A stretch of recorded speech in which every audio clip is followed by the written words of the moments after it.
So hello and a big Hare Krishna to everyone that's tuning in today. I'd like to thank you for watching our first broadcast, our first weekly broadcast. My name is Nrsimha. I'm one of the team members on the Happy Jiva team. And basically the Happy Jiva team is a group of dedicated full-time monks, and we're coming from the age-old Krishna tradition, which is more than 5,000 years old. And we've dedicated ourselves to travel across this great big landmass of the country of Australia, the land down under, the great land down under. And we go from city to city, we go from town to town, village to village, to introduce to all of you, all the sincere and interested people, about the great science, art, and culture of Krishna consciousness, bhakti yoga, spirituality, and philosophy. And many of us on the Happy Jiva team, we came in touch with some of these great literature, some of these great books on bhakti yoga, such as this one here. It's called the Bhagavad Gita as it is, which is compiled by Bhaktivedanta Swami Prabhupada. We came in touch with these books when we were fairly young, in our early 20s. I came in touch with the Bhagavad Gita when I was 21 years of age, and I was studying at the University of Sydney, and I really fell in love with the book. Personally, I thought to myself that I received more knowledge from books like the Bhagavad Gita than I did studying for 5 years at the university.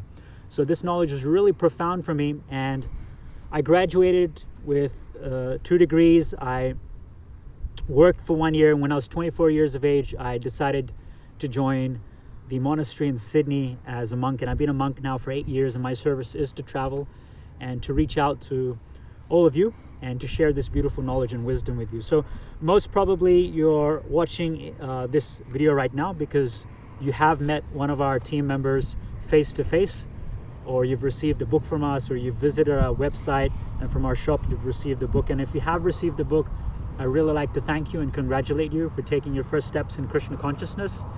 And these weekly broadcasts that we're doing is really going to help you and assist you not only to read the books for yourself and go deep within them, but also to associate with us directly, the monks, and share your thoughts, your realizations from reading yourself. And also you can hear the knowledge directly from us as well and apply it in your life. So as always, if you have any questions, comments about the books themselves, or anything else related to spiritual life, if you need help, then feel free to visit our website, which is www.thehappyjiva.com, or you can shoot us an email directly at info@thehappyjiva.com. So we're here today on this really beautiful farm. It's a chilly morning though, and it's about 40 kilometers away from the country, New South Wales town of Mudgee. And we're traveling from town to town nearby, like Bathurst and Lithgow. And we're doing a lot of door knocking, and a lot of people are taking the books. So we're getting a really good response, and people are accepting the books, and they're reading the books, and they're really thanking us. So we'd like to thank all these people as well. So these classes, the first half of the class is going to be basically a bit of wisdom and a bit of philosophy for you to understand, and hopefully to apply in your own life and get benefit from that.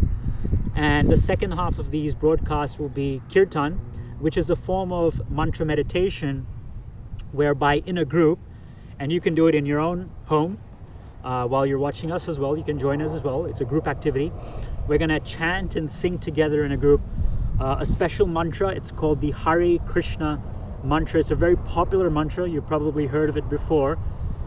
And we're going to sing this mantra in accompaniment with musical instruments like drums, hand cymbals, and maybe even a harmonium as well. So that's for the second half of the class, and we're going to try and do this every week. So without further ado, I thought we could start today with a very simple, very basic topic. And although I say it's basic, it's a very profound topic because it applies directly to who you are and what you're doing here in this world. And that's the topic of identity. Who you are. Another word for identity is ego. That's who we consider ourselves to be. Now, unless we understand who we are, what our identity actually is, then what's the point of doing everything that we're doing in life? What's the point in going to school for years and years and getting an education, paying off your university loans with great effort, working a job, having a family, paying off the mortgage, doing all these things, if we don't fundamentally understand who we are in the first place? And whatever we do in this world, it's based on who we consider ourselves to be. So understanding our identity is very, very much essential. I'll give you an example. If I consider myself to be a soccer player, then whatever activities I'm going to do thereafter is going to be based on that identity of me being a soccer player. I'm going to tune into soccer matches. I'm going to keep on track with all the scores, which team is coming in the lead, and all that sort of stuff. I'm going to have a proper diet to take care of my body so that I can play soccer. I'm going to, eat the right food, exercise. I'm going to do all that sort of stuff. And whoever I associate with, they would also have to be or have some interest in soccer as well. So if I consider myself to be a soccer player, then every single activity I do is going to be based around that identity. And the same goes with anything. It can be your occupation. It can be what type of a person you consider yourself to be, an honest person, an outgoing person. Any activity you do based on that identity is fundamentally connected with that identity. Now, a very simple question I ask people is this, and I'm going to ask you the same question as well. And perhaps you haven't asked yourself this question, and I want you to think about this question. And the question is, who are you? If I asked you, who are you, then what would you say? What would your answer be? Sometimes when I'm giving classes in various different places to different audiences, like in universities, I ask this question to a group of people. And many times people respond back by saying their name. If I ask the question, who are you? Then someone might say, I am John, or I am Bob, I am Sally, I am Jane. They may answer by saying that they are their name. But if you say that you're your name, there was a point in time in your life where you weren't given the name that you presently have. When you were a newborn baby, you were not named by your parents. So your name came afterwards, but you still existed before the name was given to you. So you can't say that you are your name. Sometimes people might say that they are the occupation in which they're working in. So if I ask you, who are you? Then you might respond back by saying, I am a doctor, I am an accountant, I am a lawyer, I am whatever you are, whatever your occupation may be. But having said that, your occupation can change as well. So whatever is changing can't be your true identity because it's flickering and it's always changing. But the fundamental fact is that you as a person are not changing. So you can't be your occupation, you can't be your name. Sometimes people say that they are a man, a woman, a boy, or a girl, but at least according to modern science now, you can even change your gender. We won't get into that, but so you can't say that you're a man or a woman either, because even that can change potentially. Then let's go a bit deeper. Sometimes people might say that, hey, okay, so I'm not my body, I'm not the name, but I am my mind. I am my thoughts, I am my desires, I am my emotions, and I am my feelings. But let me ask you this. Have you ever disagreed with your mind? For instance, let's say if you have the habit of smoking and you want to stop this habit. It's bad for your health, it's not good for you. So there might be an urge inside of you saying that, hey, I want to smoke. I want to take that cigarette. But then your mind might say to you, no, don't do it. Don't do it. It's not good for you. So the very fact that you're disagreeing or agreeing with your mind means that you can't be your mind as well. Because if you were your mind, then you wouldn't disagree or agree with your mind. Because to disagree or to agree, it takes two entities. When you have two entities, the two entities can disagree with each other or they can agree with each other. And besides that, your mind, your thoughts, your desires, your feelings, they're also constantly changing as well. One day you might like someone The next day, you might dislike that same person as well. So even our mind is always constantly flickering and changing. It's giving us a hard time sometimes, and sometimes our mind is very peaceful and we're feeling very happy. So all these things are changing. Now, let's do a quick thought experiment. It's called the changing bodies thought experiment. Now, I'm guessing that most of you don't have any memory when you were a little newborn baby. So I want you to visualize. You can close your eyes, and I want you to visualize yourself going back years and years, depending on how old you are right now. Go back years and years, and just picture yourself as being a little newborn baby. And there you are on the stroller, and your parents are pushing you, and your whole conception of life is just you and your parents. If you're hungry, you'll cry, you'll ask for some milk or something like that. Your parents will carry you, they'll take care of you. If you need to go to the toilet, your parents will take care of that. They'll bathe you, they'll look after you completely. Now let's fast forward a bit more. Now you're maybe 8 years old or 10 years old. I remember when I was 10 years old, I really liked playing with toy figurines. Teenage Mutant Ninja Turtles, Transformers, all these toy figurines I like to play with. So my whole conception of life was just to play with toys. And my body has changed as well. And along with my physical body changing, my thoughts and desires are changing as well. When I was a baby, all I could think about was just surviving, just eating and sleeping. Now I'm a bit older. Now I want to enjoy myself by playing with some toys or going out with my friends and playing some sports or something like that. Now let's fast forward a few more years after that. Now you're in your teenage years, and now you're starting to perhaps get some more interest in the opposite sex. You have a girlfriend or a boyfriend. So now your body has changed. It's going through puberty. There's physical changes in your body. And along with those physical changes, your mindset is also changing as well. So as time is progressing, your physical body is changing, and your whole outlook, your whole subtle outlook, your whole mind is changing as well, your thoughts and desires. If we keep going, now picture yourself, if you're not already, picture yourself as being a middle-aged person. Perhaps you're married, you're paying off a mortgage, you have a family, you're taking care of your children and all that. So your focus in life has changed now. And now we keep going further and further. And now imagine yourself that you're starting to age. Perhaps you're in your 50s or 60s.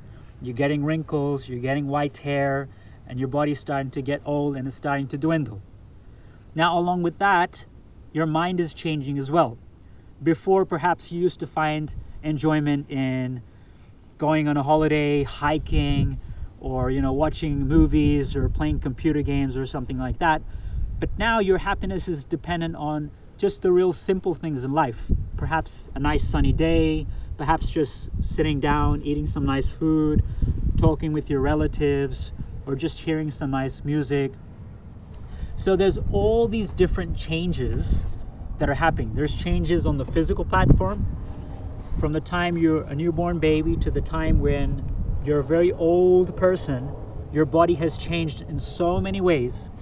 And along with your body changing, your mindset has also changed as well. Your thoughts, your desires, your likes and your dislikes have changed as well. Now, even though all these physical and mental changes are there, you still feel as if you're the same person, despite your body changing and despite your mindset changing. So my question to you, going back to that original question of who you are, is that all these things have changed. But what is one thing which has not changed despite your body changing and despite your mindset changing? The yoga texts explain that that thing which has not changed is your consciousness rather. Throughout all these changes, your physical changes and your mental changes, from being a newborn to being a very old person, you've always, at every single stage of your life, you've always been a conscious living entity. Now here's a nice example. Just as your heart is pumping blood throughout your body, the yoga texts explain that your soul is actually pumping consciousness throughout your body. So anything that you observe in nature which has signs or symptoms of consciousness, you should understand that thing to be having a present within it, a soul. So the yoga texts explain that our identity is actually not this physical body. Our physical body is constantly changing. Medical science says that all the cells in our body over a certain period of time, I think it's about 7 years or something, they die and they get replaced by new cells. So technically you're having a completely brand new physical body every 7 years. And your mind is changing as well. But the thing that's consistent throughout all these changes is that you're a conscious person. And the yoga texts explain that consciousness is a byproduct of the soul which is in your body, so that you are actually the soul. Now, the Bhakti Yoga process, or the Krishna consciousness process, is a process which teaches you how to live life understanding your identity to be the spirit soul. So the questions you may be having now is that, okay, if I consider myself to be something material, let's say a postman or an engineer, then fine, I have a job in those particular fields. But if I am the soul, if I am the spirit soul, not even my mind, but if I am deeper than that, if I'm the spirit soul, then how do I live in this world as a spirit soul? And that's what the Bhakti Yoga process teaches you. Books like the Bhagavad Gita, the Srimad Bhagavatam, which is the graduate study to the Bhagavad Gita, actually give you a scientifically verifiable process to understand that you're not the body, but you're the soul, and they teach you a process of how to engage your senses in a spiritual way. And that's what Bhakti Yoga is.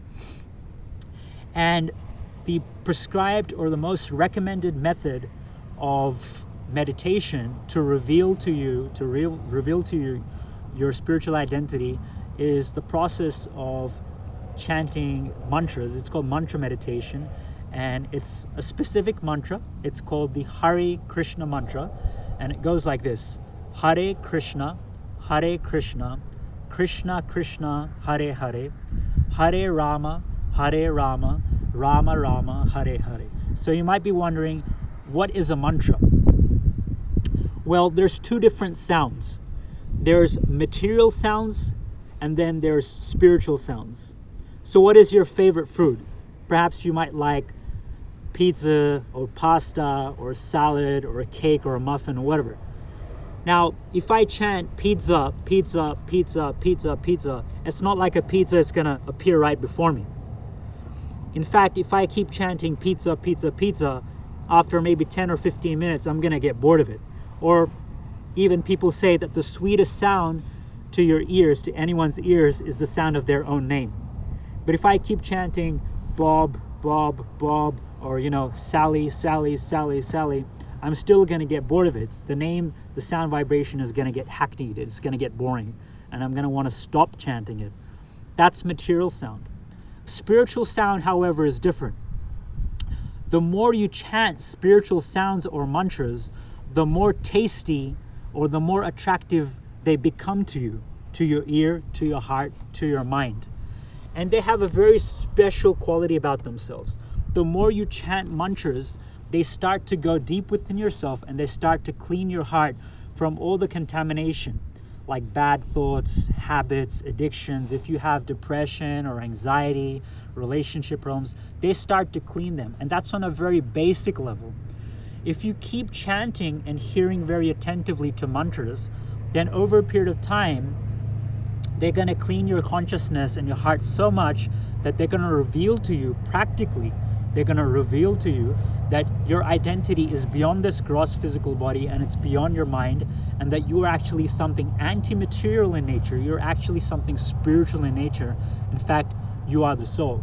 Just like if I'm hungry and if I eat some food, only I can understand that I am satisfied by eating food. No one else besides myself can understand how full or how satisfied I'm feeling. Only I can do that. So the process of Krishna consciousness through mantra meditation is exactly the same thing. As you chant the Hare Krishna mantra, you're going to feel within yourself a clearing or a detoxification of your own consciousness. And you're going to feel more lighthearted, and more joyful and more blissful. When you're sleeping at nighttime, and if you want to wake up in the morning, then generally we use an alarm clock to wake ourselves up. So when that sound vibration goes off, it enters our ears and it wakes us up from a state of, you could say, a state of ignorance, of not being aware of our surroundings, aware of the world. When the sound vibration of the alarm clock enters your ears, you wake up, and now you can perceive reality around you. So mantras work in exactly the same way. We may be living in this world, we may be acting and performing many activities in this world under various types of material identities, who we consider ourselves to be. But until and unless we understand that we're not the body and we're not the mind, we're actually the spirit soul, in one sense you can say that you're still sleeping to the ultimate reality that you're something spiritual, something anti-material. So mantras, in effect, just like the alarm clock sound vibration, which is a material vibration, mantras are spiritual sound vibrations which awaken you. They reawaken your consciousness to understanding that you're something spiritual. So that's what a mantra is. And the mantra which we chant is the Hare Krishna mantra. So we're going to do a bit of kirtan now, and I'm going to stop there. Basically today we talked about our identity, and we did a really nice thought experiment, and we saw how our physical body is changing and our mindset is changing as well throughout time. But there's something about us which has not changed despite all these changes, and that is that our consciousness has not changed. We've always felt as if we're the same person, and consciousness is a byproduct of the soul. And anything you see around you which has consciousness, you should understand that that thing also has a soul inside. It could be insects, it could be trees and plants, it could be animals, and obviously other human beings as well. So we're gonna do some kirtan now, and I hope you tune in for that as well. And if you have any questions about today's topic or anything else, please visit our website and get in touch with us. It's www.thehappyjiva.com, or you can send us an email directly at info@thehappyjiva.com. Thank you. Please stay tuned for the kirtan up next. Hare Krishna. Okay, so here I am with some of the other Happy Jiva monks, and we're going to be doing a kirtan. So kirtan is mantra meditation in a call and response fashion, so you can join in at your home along with us as well. So there's a kirtan leader, which in this case it's me. So I'm going to be chanting the Hare Krishna mantra in a particular tune, in a particular melody, and after I do that, the chorus, which is everyone else, they're going to repeat in the same fashion. So we have different instruments. We have some hand cymbals here, kartals. We have a drum called the mridanga, which is a clay drum, and we have a harmonium here. So these are to accompany the kirtan. So just focus on the sound vibration and go deep within it. Hare Krishna, Krishna Krishna, Hare Hare, Hare Rama, Hare Rama, Rama Rama, Hare Hare, Hare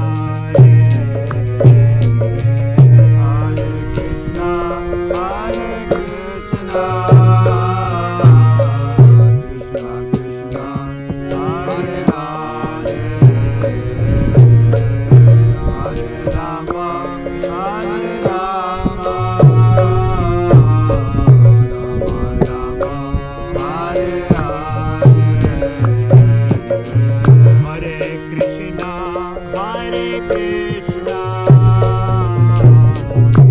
Krishna Krishna, Hare Hare,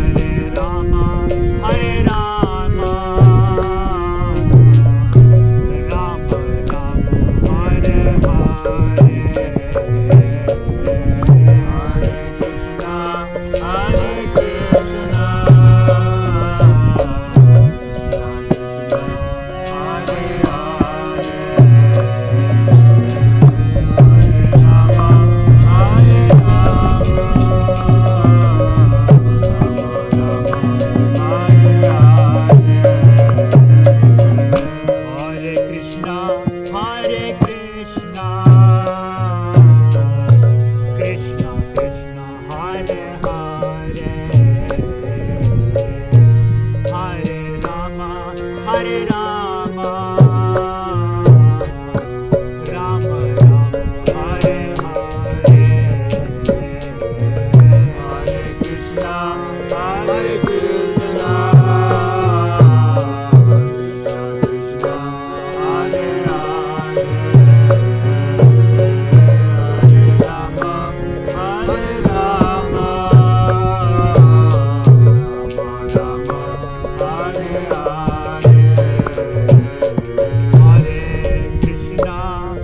Thank you for watching.